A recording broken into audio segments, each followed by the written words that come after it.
3 طلاق پر میں نے جب تحقیق کی تھی سن 2011 میں, تو اس میں میں نے رسالہ لکھا, ابھی تک چھپنا نصیب نہیں ہوا اس کو بیچارے کو.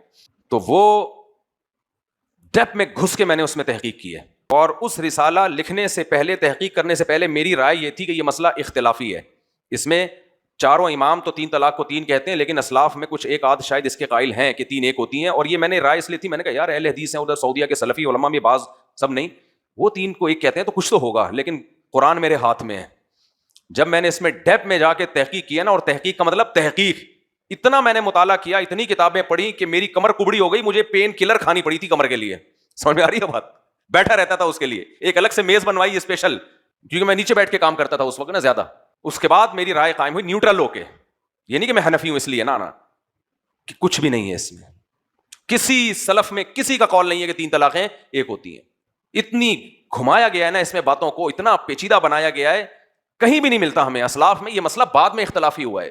ایک امام طحاوی سے بس ایک قول ہمیں ملتا ہے, وہ بھی 3 صدی ہجری کے تھے, کہ بعض لوگ اس طرف گئے ہیں 3 ایک ہوتی ہیں. وہ بعض سے مراد شیعہ لوگ ہیں, شیعہ لوگ ہیں. اہل سنت میں کوئی اس طرف گیا ہی نہیں ہے, صدیوں تک نہیں گیا اہل سنت میں. تو شیعہ لوگ اس کے قائل تھے.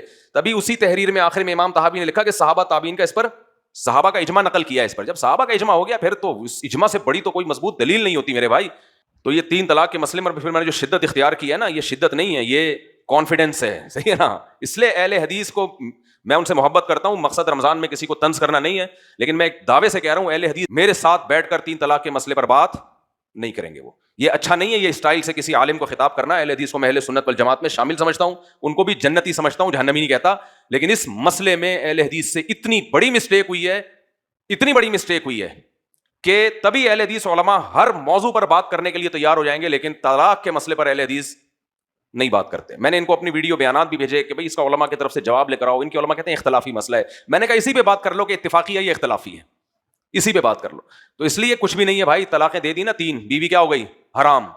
اہل حدیث کے فتوے سے بیوی حلال نہیں ہوگی. تو یہ کانفیڈنٹلی کہہ رہا ہوں, میں مذاق نہیں کر رہا, سمجھ رہے ہو؟ یہ کانفیڈنٹلی کہتا ہوں, اور اس لیے نہیں کہتا کہ میں حنفی ہوں. میں عملاً حنفی ہوں, فقہ حنفی کو عملاً فالو کرتا ہوں. لیکن جب دلائل کی دنیا میں آتا ہوں تو پھر حنفی شافی کو سائڈ پہ رکھ کے دلائل دیتا ہوں. میں وہ صرف تائید کے لیے ان کے قول پیش کرتا ہوں, کیونکہ دلیل جب سامنے والے کو دی جاتی ہے تو ان کو بھی دی جاتی ہے جو حنفی نہیں ہے. اس کو تھوڑی فقہ حنفی سے میں دلیل دوں گا.